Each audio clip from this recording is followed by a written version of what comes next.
കവി സച്ചിദാനന്ദനും എഴുത്തുകാരി Sarah ജോസഫിനും big salute, വലിയ നന്ദി സത്യം പറഞ്ഞതിന്. കാരണം ഇടതുപക്ഷം കേരളത്തിൽ നിലനിൽക്കണമെന്ന് ആഗ്രഹിക്കുന്ന ഒരാളാണ് ഞാനും. അതുകൊണ്ട് തന്നെ ഇനി ഇടതുപക്ഷത്തിന് ഒരു ഭരണം കിട്ടരുത്, തുടർച്ചയായ ഒരു ഭരണം ആവശ്യമില്ല. അതുകൊണ്ട് പ്രത്യേകിച്ച് ഈ കേരളത്തിനോ ഇടതുപക്ഷത്തിനോ ഒന്നും നേടാനില്ല, ഇതുവരെ ഒന്നും നേടിയിട്ടില്ല, ഇനിയിപ്പോൾ ഒന്നും നേടാൻ പോകുന്നുമില്ല. ഇനി പിന്നെ ഇടതുപക്ഷം വന്നില്ലെങ്കിലുള്ള ദുരവസ്ഥ നമുക്കറിയാം. കോൺഗ്രസ് വരാൻ പോകുന്നു. കോൺഗ്രസ് വന്നു കഴിഞ്ഞാൽ മുസ്ലിം ലീഗ് ആയിരിക്കും അവിടെ ഭരിക്കാൻ പോകുന്നത്. മുസ്ലിം ലീഗ് ഉപമുഖ്യമന്ത്രി മുതൽ ആഭ്യന്തരമന്ത്രി മുതൽ കാര്യങ്ങളെല്ലാം അവർ തീരുമാനിക്കും. അവരുടെ ചൊൽപ്പടിക്ക് കാര്യങ്ങൾ പോകും. ആ അവസ്ഥ വരും. അപ്പോഴത്തേക്ക് RSS ശക്തിപ്പെടും. അവിടെ ഇവിടെ ഒറ്റപ്പെട്ട ആക്രമണങ്ങളുണ്ടാവും. കാരണം ഉമ്മൻചാണ്ടി ഭരിക്കുമ്പോൾ ഇത് നമ്മൾ കണ്ടതാണ്. RSSകാർ ആ കാലഘട്ടത്തിൽ അതിശക്തമായിരുന്നു. ഒറ്റപ്പെട്ട ആക്രമണങ്ങൾ, പ്രശ്നങ്ങളുണ്ടാക്കുക. നേരെ മറിച്ച് മാർക്സിസ്റ്റുകാർ ഭരിക്കുമ്പം RSSകാർ അടങ്ങിയിരിക്കും. അത് നമ്മൾ കാണുന്നുണ്ട്. പക്ഷേ ഇനിയിപ്പോൾ വേണ്ടത് ഇടതുപക്ഷം നിലനിൽക്കണം. അതാണ് നമ്മളൊക്കെ ആഗ്രഹിക്കുന്നത്. അല്ലാതെ ഈ അടുത്ത ഒരു 4 വർഷത്തേക്കോ അല്ല 5 വർഷത്തേക്കോ കേരളത്തിൽ പിന്നെ ഈ ഒരു ശാന്തമായ അന്തരീക്ഷം അതല്ല നമ്മൾ ഉദ്ദേശിക്കുന്നത്. നമ്മൾ ആഗ്രഹിക്കുന്നത് ഇടതുപക്ഷം ഇപ്പോഴത്തെ രീതിയിൽ തന്നെ നിലനിൽക്കണം. ഇത് നിലനിൽക്കണമെങ്കിൽ ഈ ഭരണം അവസാനിക്കണം, ഇവിടം കൊണ്ട് അവസാനിക്കണം. കാരണം തുടർച്ചയായിട്ട് ഭരിച്ചു കഴിഞ്ഞാൽ ബംഗാളിലെ സ്ഥിതി ഇവിടെയും വരും. അതിന് തർക്കമൊന്നുമില്ല. അത് തറപ്പിച്ച് പറഞ്ഞതിന് ഈ സച്ചിദാനന്ദനും സാറാ ജോസഫിനും അതുപോലെയുള്ള മറ്റ് എഴുത്തുകാർക്കുമൊക്കെ ബിഗ് സല്യൂട്ട്. തീർച്ചയായിട്ടും നിങ്ങൾ സത്യം പറയുന്നവരാണെന്ന് നമുക്കും ബോധ്യം വന്നിരിക്കുന്നു. അങ്ങനെ തന്നെ വേണം താനും. ഈ 10 വർഷം കൊണ്ട് ഇടതുമുന്നണി പല നേട്ടങ്ങളും ഉണ്ടാക്കി, പല കാര്യങ്ങൾ ചെയ്തു. തീർച്ചയായിട്ടും അതിനെപ്പറ്റിയൊന്നും അഭിപ്രായ വ്യത്യാസങ്ങളില്ല. ഇത്രയൊക്കെ ചെയ്യാൻ പറ്റുള്ളൂ. കാരണം കേരളത്തിൻ്റെ ചെറിയ സമ്പദ് വ്യവസ്ഥയിൽ ഈ കേരളത്തിൽ വലിയ വ്യവസായങ്ങളില്ല, വലിയ പണം വരുന്ന സംവിധാനങ്ങളൊന്നുമില്ല. ഈ ഉള്ളത് വെച്ച് അങ്ങോട്ടും ഇങ്ങോട്ടും ഉരുട്ടിപ്പറ്റിയുള്ള പരിപാടികളാണ്. എന്തെങ്കിലും പുതിയ വ്യവസായങ്ങളോ പുതിയ കാര്യങ്ങളോ വരാനോട്ട് അനുവദിക്കാറുമില്ല. ആകെപ്പാടെ ഉള്ളത് ഈ നമ്മൾ കഴിഞ്ഞ ദിവസം പറഞ്ഞ പോലെ സായിപ്പിൻ്റെയും അറബിയുടെയും ഒക്കെ അണ്ടറിൽ കിടന്ന് നമ്മൾ പ്രവാസികളുണ്ടാക്കുന്ന കുറച്ച് കാശ് കൊണ്ട് അവിടെ കേരളത്തിൽ പോയി കുറച്ച് വീടുകൾ വെച്ചു. ഇതാണ് കേരളത്തിലുണ്ടായ ഒരു വളർച്ച, ഒരു വികാസം. ഇതല്ലാതെ വേറെ കാര്യപ്പെട്ടതൊന്നും അവിടെ കാണുന്നില്ല. നമ്മൾ ചെന്ന് നോക്കണം. ഒരു 50 വർഷം മുമ്പുള്ള കേരളവും ഇപ്പോഴത്തെ കേരളവും ചെന്ന് നോക്കിയാൽ വലിയ വ്യത്യാസമൊന്നും കാണുന്നില്ല. കുറച്ച് നല്ല വീടുകളുണ്ടായി. അത് നമ്മൾ അറബിയുടെയും സായിപ്പിൻ്റെയും ഒക്കെ അണ്ടറിൽ കിടന്ന് നമ്മളുണ്ടാക്കിയ വീടുകൾ. അല്ലാതെ വ്യവസായങ്ങളുണ്ടായില്ല. ഈ പിള്ളേർക്ക് ജോലി കിട്ടാനുള്ള സംവിധാനങ്ങളുണ്ടായില്ല. ഒരു കാര്യങ്ങളും ഉണ്ടായില്ല. അപ്പോൾ അതിനാരെയും കുറ്റം പറഞ്ഞിട്ട് കാര്യമില്ല. പ്രധാനമായിട്ടും കുറ്റം പറയേണ്ടത് ഇടതുപക്ഷക്കാരെയാണ്. ഒരു വ്യവസായവും ഒരു പുതിയ ഇന്നൊവേറ്റീവായിട്ട് ഒരു കാര്യം ചെയ്യാനായിട്ട് അനുവദിക്കത്തില്ല. എല്ലാം പഴയതല്ലാതെ വേറൊന്നും പറ്റില്ല. ഈ ഓട്ടോറിക്ഷക്കാരിപ്പം എറണാകുളത്ത് ചെന്നപ്പോൾ ഓട്ടോറിക്ഷ ഗുണ്ടായിസം കണ്ടു. അവർക്ക് നോർത്ത് സ്റ്റേഷനിൽ നിന്ന് ഗോകുലം കൺവെൻഷൻ ഹാൾ വരെ പോകാൻ പറ്റത്തില്ല. കാരണം അത് അടുത്താണ്. വേറൊരിടത്തേക്ക് ചോദിച്ചപ്പോഴത്തേക്ക് അതിന് 200 രൂപ വേണം. 200 രൂപ കൊടുക്കാൻ വലിയ പ്രയാസം ഉണ്ടായിട്ടല്ല, $2 ഉള്ളൂ നമ്മളെ സംബന്ധിച്ചിടത്തോളം. പക്ഷേ അത് ചോദിച്ച രീതി അത് കൊടുക്കാനായിട്ട് നമുക്ക് തയ്യാറല്ല. അപ്പോൾ അയാൾ പറയുകയാണ്, അപ്പോൾ പിന്നെ ബസ് കിട്ടും.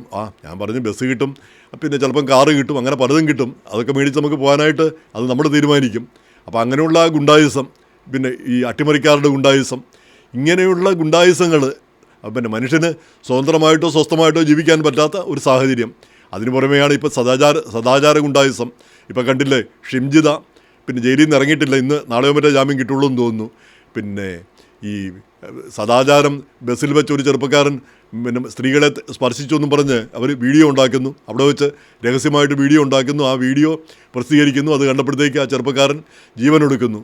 അപ്പോൾ ഈ സദാചാരം എന്ന് പറയുന്നത് ഈ മുസ്ലിങ്ങൾക്ക് മാത്രമുള്ള ഒരു കാര്യമാണോ എന്ന് എനിക്ക് സന്ദേഹം തോന്നിയിട്ടുണ്ട്. കാരണം ഈ സദാചാര പോലീസ് മുഴുവൻ മിക്കവാറും മുസ്ലിങ്ങളാണ് കൂടുതലും കാണുന്നത്. മലപ്പുറത്തും അല്ലെ അങ്ങനെയുള്ള സ്ഥലങ്ങളിൽ മറ്റുള്ളവരുടെ കാര്യത്തിൽ ഇടപെടാൻ ഉള്ള അവകാശം എന്താണ്? ആർക്കാണുള്ളത്? ആർക്കാണ് അതിന് അധികാരമുള്ളത്? മറ്റുള്ളവൻ സദാചാരം നടത്തുകയോ നടത്താതിരിക്കുകയോ കാര്യങ്ങൾ ചെയ്യുകയോ ചെയ്യാതിരിക്കുകയോ അതിനിടപെടാൻ ആർക്കാണ് അവകാശമുള്ളത്? പ്രത്യേകിച്ച് ഇന്ത്യ പോലെ ഒരു സ്വതന്ത്ര രാജ്യത്ത് ഇങ്ങനെയുള്ള ആ നിന്ദ്യമായ ഒരു കാര്യം, മറ്റുള്ളവൻ്റെ മേൽ അധീശത്വം, അവനെ അടിച്ചമർത്തുക, അവൻ്റെ കാര്യം നോക്കുക, നമ്മുടെ കാര്യം നോക്കുന്നതല്ല, മറ്റുള്ളവൻ്റെ കാര്യം കൂടി നോക്കാനുള്ള ആ താല്പര്യം, ആ ഒരു ചിന്താഗതി അത് ശരിയല്ല. അതിൻ്റെ ഏറ്റവും നല്ലൊരു ഉദാഹരണമാണ് ഷിംജിത എന്ന് തോന്നുന്നു. ഈ ബസ്സിൽ വെച്ച് ഏതെങ്കിലും സ്ത്രീകളെ ഉപദ്രവിച്ചിട്ടുണ്ടെങ്കിൽ ആ സ്ത്രീകളാണ് പ്രതികരിക്കേണ്ടത്. അല്ലാതെ സീറ്റിലിരുന്ന ഒരു സ്ത്രീ ഇത് രഹസ്യമായിട്ട് ഇതെല്ലാം ഈ വീഡിയോ പിടിച്ചിട്ട് അയാളുടെ ജീവിതം തന്നെ അവസാനിപ്പിക്കുന്ന രീതിയിൽ അത് പരസ്യമാക്കുക. അപ്പോൾ അതൊക്കെ ആ ഒരു സദാചാര നിലവാരം അതത്ര ശരിയായ ഒരു കാര്യമല്ല. സദാചാരം ഉണ്ടെങ്കിൽ സദാചാരം വ്യക്തിപരമായ കാര്യമാണ്. നിങ്ങൾ സദാചാരപ്പെട്ടു, അതിന് കുഴപ്പമില്ല. മറ്റുള്ളവരുടെ സദാചാരത്തിൽ കൈകടത്താൻ പോകരുത്. അപ്പോൾ ഇങ്ങനെയുള്ള കാര്യങ്ങളെല്ലാം നമ്മൾ കാണുന്നുണ്ട് കേരളത്തിൽ.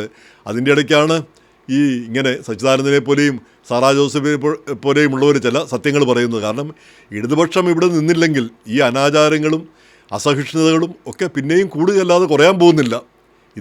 ഈ കേരളത്തെ ഇന്നത്തെ കേരളമാക്കിയത് ഇടതുപക്ഷമാണെന്നുള്ളതിന് യാതൊരു സന്ദേഹവുമില്ല. കോരനും പിന്നെ പട്ടിണി കിടക്കുന്ന പിന്നെ പറയനും പുലയനും പിന്നെ താണജാതിക്കാർക്കും എല്ലാം അവർക്കെല്ലാം ഒരു നിലവാരമുണ്ടാക്കിയത്, അവരെല്ലാം തുല്യരാണെന്നും മറ്റുള്ളവരെ പോലെ തുല്യരാണെന്നും അങ്ങനെ ഒരു അവസ്ഥ ഉണ്ടാക്കിയത് കേരളത്തെ ഭ്രാന്താലയത്തിൽ നിന്ന്, വിവേകാനന്ദൻ കണ്ട ഭ്രാന്താലയത്തിൽ നിന്ന് ശരിക്കും ഒരു സാക്ഷര കേരളമാക്കി, ഒരു പുരോഗമന കേരളമാക്കി മാറ്റിയത് ഇടതുപക്ഷമാണ്, കമ്മ്യൂണിസ്റ്റ് പാർട്ടിയാണ്.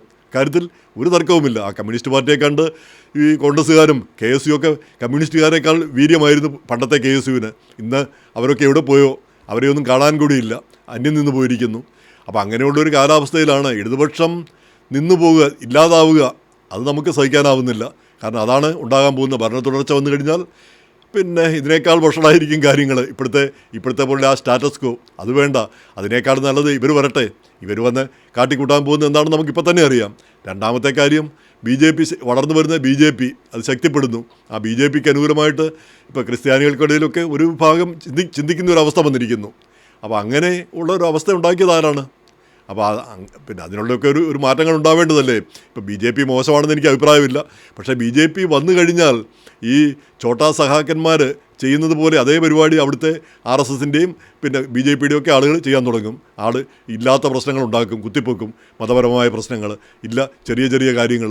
അപ്പോൾ അങ്ങനെ കേരളത്തിലെ സമാധാന ജീവിതം അവരും തകർക്കാനേ നോക്കിയുള്ളൂ. അപ്പം BJP വരുന്നതിനോടുള്ള താത്വികമായിട്ടുള്ള ഒരു പ്രശ്നവും കൊണ്ടല്ല ഞാൻ പറയുന്നത്. പക്ഷേ പിന്നെ ആത്യന്തികമായി ഉണ്ടാകാൻ പോകുന്ന അങ്ങനെയുള്ള കാര്യങ്ങളാണ്.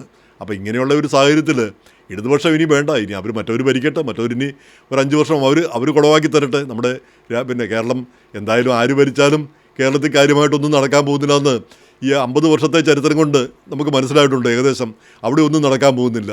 അവിടെ വലിയ വ്യവസായങ്ങൾ വരാൻ പോകുന്നില്ല. നമ്മുടെ ചെറുപ്പക്കാർക്ക് അവിടെ വലിയ ഭാവിയൊന്നുമില്ല. അവരെല്ലാം പുറത്തു പോകണം, പുറത്തു പോയി എന്തെങ്കിലുമൊക്കെ ജോലി കണ്ടുപിടിക്കണം, അങ്ങനെയൊക്കെ പറ്റുള്ളൂ. പിന്നെ കേരളത്തിലും അല്ല, കുറച്ച് പേർക്ക് കുറേ സർക്കാർ ജോലിയൊക്കെ ചെറുതായിട്ട് കിട്ടും. ഇതൊക്കെ ഉണ്ടാകാൻ പോകുന്നുള്ളൂ. അപ്പോൾ ഇവർ ഭരിച്ച് പിന്നെ ഇടതുപക്ഷം വീണ്ടും ഒരു അഗ്നിശുദ്ധി വരുത്തി വീണ്ടും തിരിച്ചു വരാം. അതുകൊണ്ടൊന്ന് മാറി നിൽക്കാൻ തന്നെയാണ് ജനം വോട്ട് ചെയ്യേണ്ടത്.